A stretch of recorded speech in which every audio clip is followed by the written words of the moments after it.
This is Brad A. Milford with the Unlimited Business Wisdom Podcast, where business owners share their wisdom. It's short and to the point to respectable time. And because we know transforming possibility happens super fast and it leads to lasting results. That's the cool part. So enough of that. Look, let's get to it.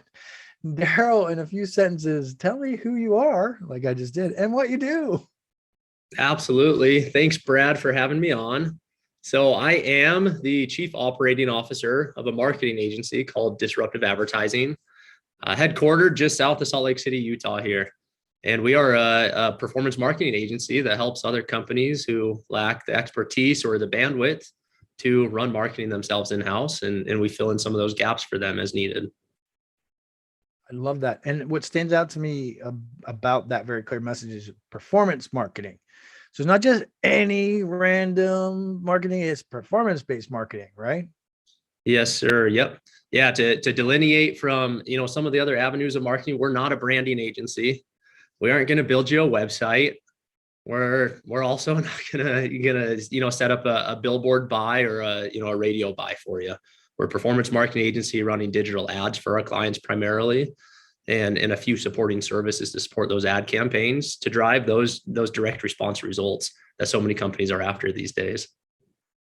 Love that. Love the specificity of that. Because now, when somebody hears this or listens to it and they're like, oh yeah, I've been needing that. They know exactly who to turn to. So as a marketer, you know how powerful specificity is. And I love that you walk the talk, right? So Sure. Thank you, Daryl. I appreciate it. Absolutely. Question number 2, what's the best thing about being in business? I love hearing these answers. Yeah, this is a fun one. And the best thing is that, we just had all of our employees out at our headquarters for our annual employee summit. We've got employees all over the US at this point, and we had our annual employee summit. And one of the things that we talked about there is how business prepares us for real life, which might sound kind of funny. We truly believe at Disruptive Advertising, like what we do at Disruptive Advertising is a piece of our life. And for most of us, probably not even the most important piece of our lives, but it's an awesome playground for us to get better at life. So we can take that into other relationships and the other areas of our lives. And so the best part about being in business is every day I get to solve problems with other individuals. I get to operate in, high stakes, high stress type situations. I get to practice my communication skills and on and on and on. So then I can go home and be a little bit better at those things when I'm working with my wife or my children. And so the best thing about being in business is like, it's kind of like a playground to get better at life. And then you can take that outside of work to your relationships that matter even more and be a little bit better at those things. Love that. I love how you delivered that, Daryl. It's so true. And especially from the leadership aspect of things, like I love how you said it's a playground, right? We all need some play in our lives, right? And so it's a playground to be better in life. Wow. That's really powerful stuff. Thank you for sharing. Yeah, absolutely. Question number 3. So this is one of my favorites. I know you're going to love this. We hear from other business owners, they're getting so much business. And I have to say this, yes, now that sometimes the chaos causes some overwhelm. Would you be willing to share your thoughts about that, Daryl? Yeah. What comes to mind for me immediately, and this has been an entire process at Disruptive Advertising. We've been in business for about 8 years. I've been with the company for about 7 years now. And we've gone through some evolutions, of course, like most businesses do. And we've gone from, chasing any revenue and saying yes to almost anything, to where we are so particular about the revenue that we're after at this point, because it's become radically apparent to us that there's good revenue and there's bad revenue. And so in this, chaos, as you said, what would I admonish a business owner to do? Get real about what revenue represents good revenue for your business and what revenue represents bad revenue, and be picky. Go after that good revenue and only that good revenue. And it's interesting because this doesn't hold up necessarily if you're a public company, you've got shareholders that are most interested in that top line revenue growth. That does change the game a little bit. We are privately held. We're about 170 employees, privately held. No investors, no board to answer to.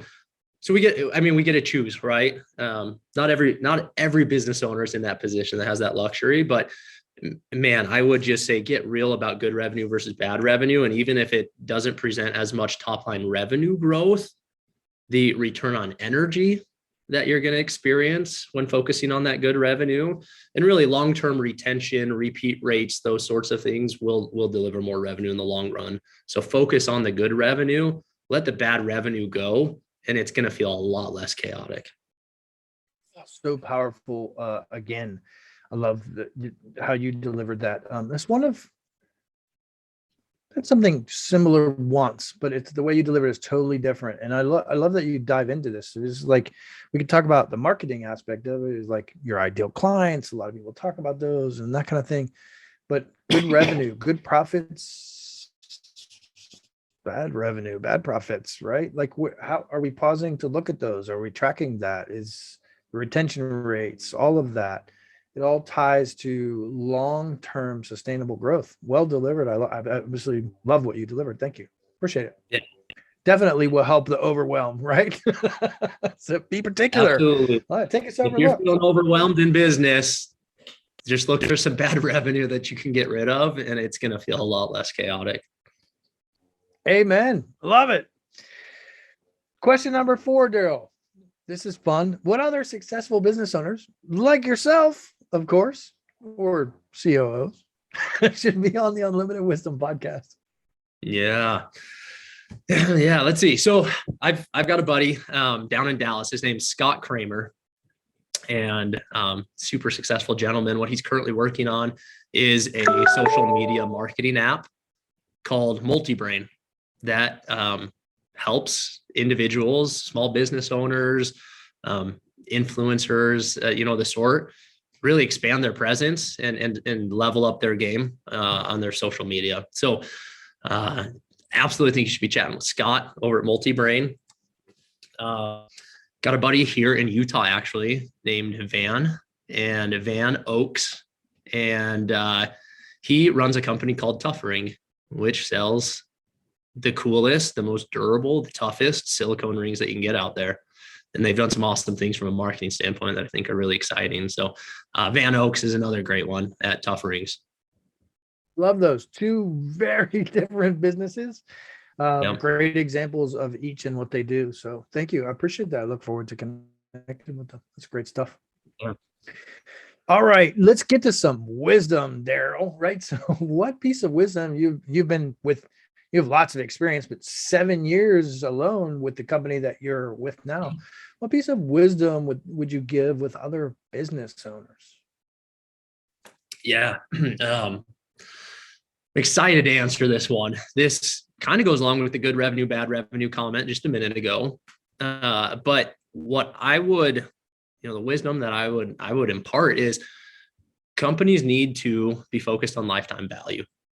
That hasn't always been the case as much as it is today, but companies need to focus on lifetime value. And what I mean by that is whether you're a marketing agency like Disruptive Advertising, or you're an e-commerce company, or you're a SaaS product, the companies that are winning the most right now are the ones that have the highest lifetime values.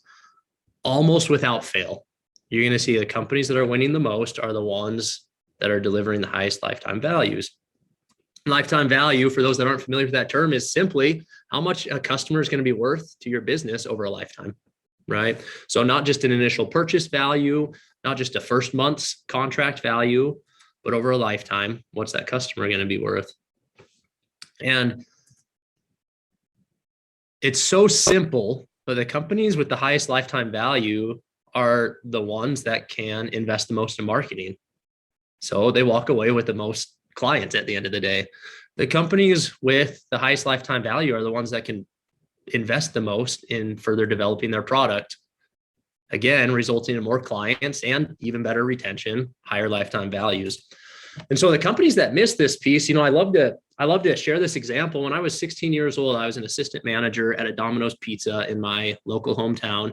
Grew up in Wisconsin, so a small little farm town in Wisconsin. And the owner of that store would say, hey, no questions. If someone's not happy with their pizza, we're sending them a new one, because every customer is worth $500 a year to this business. As a 16-year-old, I could not wrap my mind around how somebody was spending $500 a year on pizza takeout.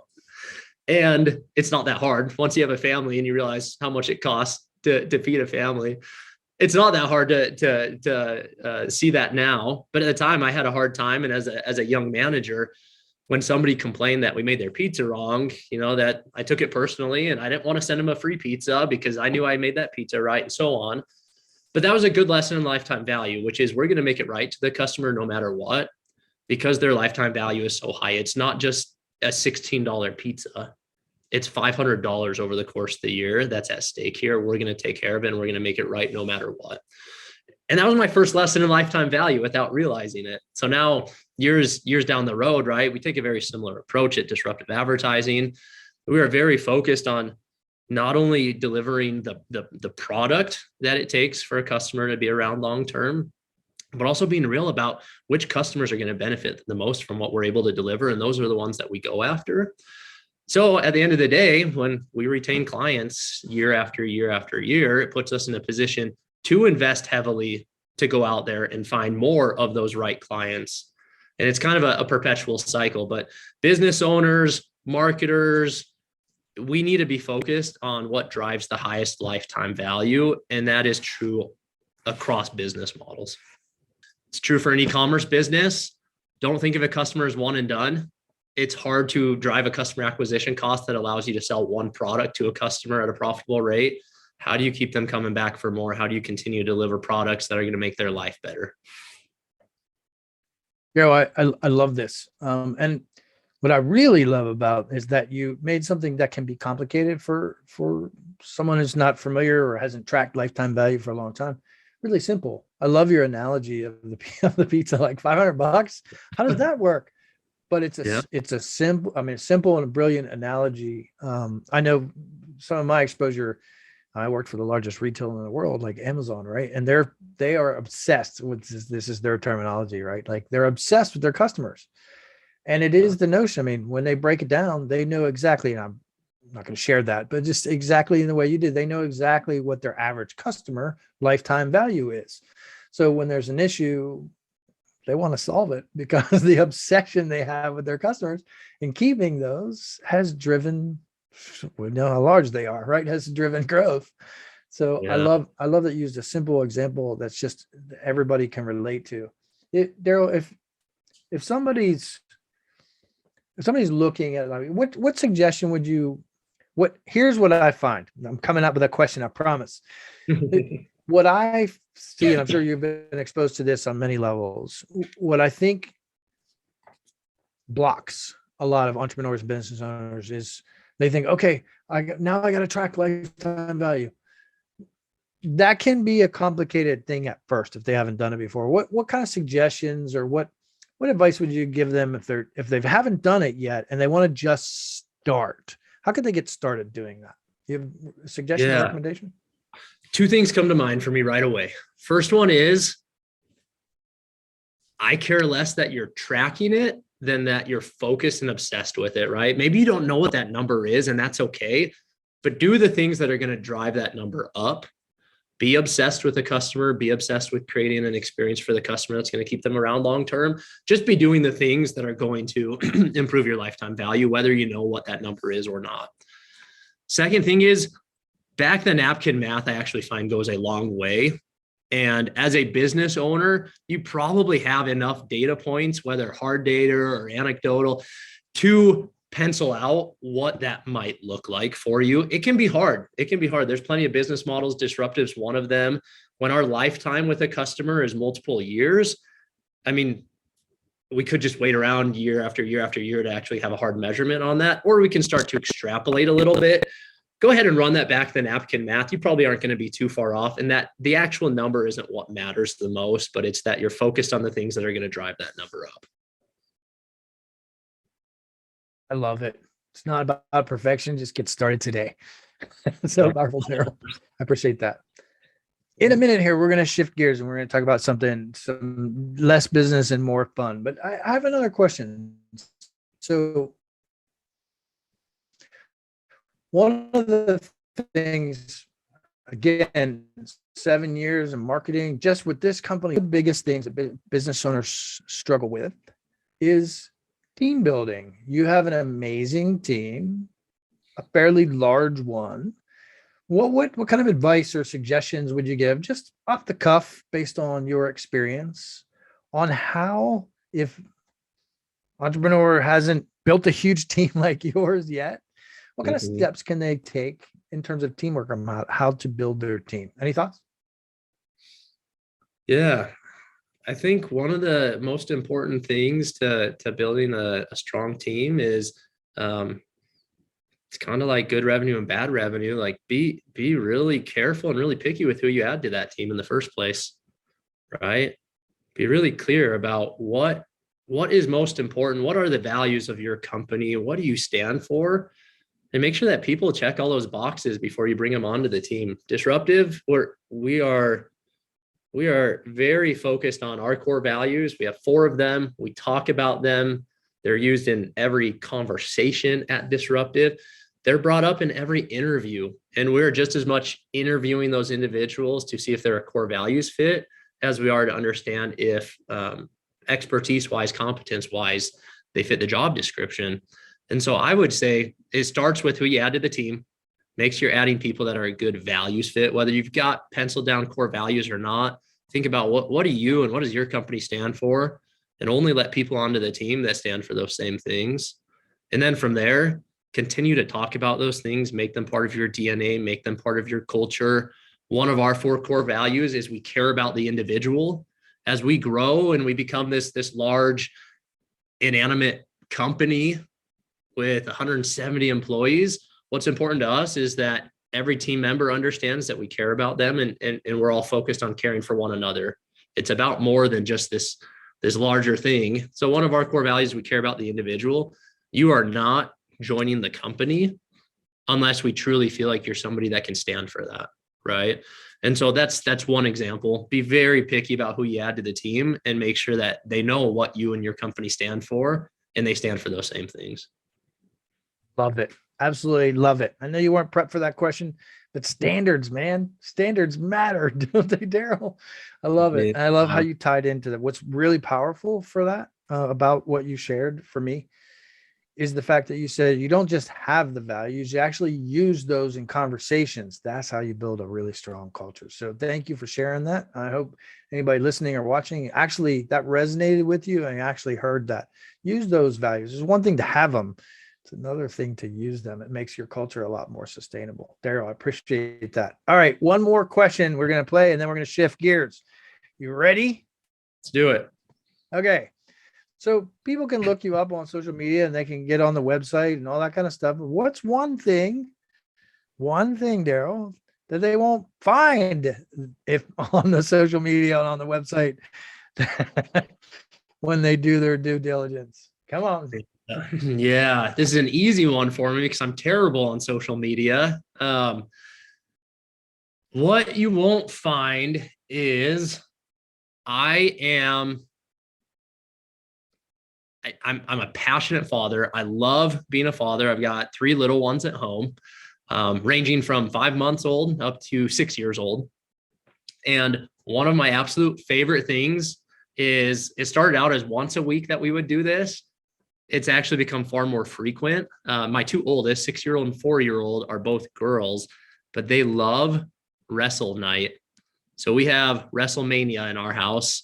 Like I said, once a week is kind of how I'd started it. They ask for it almost every night, but we turn on some rock music, man, and we just wrestle. And I love it. I win every time, of course. And I keep telling them, now they've got this little brother, and I say, you guys better hope he gets to be big, because that's your only hope to ever beat dad at wrestling. But we wrestle, man, and we love it. I love that. Thanks for sharing it. I mean, I love talking business. We could talk business all day, but it's little things like this that really make the difference. So, Yeah, Daryl, thanks for sharing. I really appreciate your authenticity, my man. absolutely. Look, you just displayed it really. I know you walk the talk, right? And so we're gonna shift gears. What's the most fun vacation you've ever had? Because as you know, you just displayed we work to live, not live to work, right? And so you've already talked about culture and all these important things. So what I'm interested to know, what's the most fun vacation you ever had? So this happened last year, 2021. I've had this vision and this dream for a while of hopping in an RV and traveling across the US.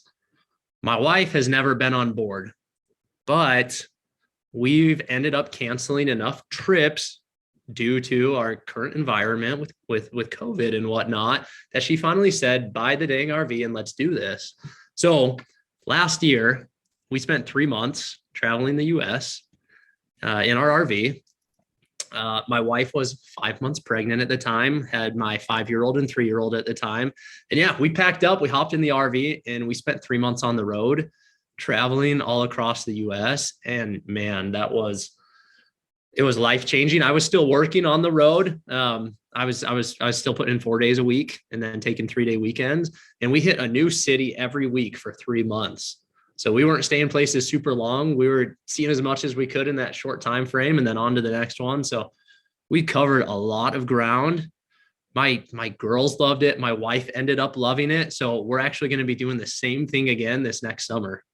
So that was hands down best vacation ever. I love it. I love the story, the family time, the freedom of it all, exploring. Oh, you speak my language, Daryl. Thanks for sharing. I'm so excited for you, and I'm excited that you'll be able to do it again. Having that kind of freedom and still being able to, do business and impact people and create more influence and, betterment in the world is so powerful. So thank you for what you do and the way you do it. Absolutely. I highly recommend it to anyone who's thinking about it. You should do it. Love it. I'm location independent, so you speak my story. I love it. As an empty nester, that was my thing, right? So I love it. I love it. Daryl, I appreciate it. I know that this is an investment of your time as a COO, you're running a company, all that kind of stuff. And so I appreciate you taking a chunk out of your day and actually sharing with the audience. What's the website? When somebody listens to this, they watch it, they hear it, and they say, wow, I really need some of that marketing. I need to connect with that guy, right? What's the website or what's the best way for them to reach out to you, Daryl? You bet. If you're looking for help with Google ads, Facebook ads, your email marketing, hop on over to disruptiveadvertising.com. Again, disruptiveadvertising.com. Go disrupt some stuff. Get on the website. Check it out. You have a great website. So I highly recommend anybody watching or listening, go check out the website and reach out and connect with them. So, Daryl, I appreciate you. This is Brad A. Milford with the Unlimited Business Wisdom Podcast, where business owners this is fun. 5, 6, 7, 8, 9, 10, 11, 12. Look, you hear a lot about figures on the internet, right? But it's more about sharing their wisdom and creating impact globally for the betterment of humanity. Thanks for listening and watching. Cheers to you.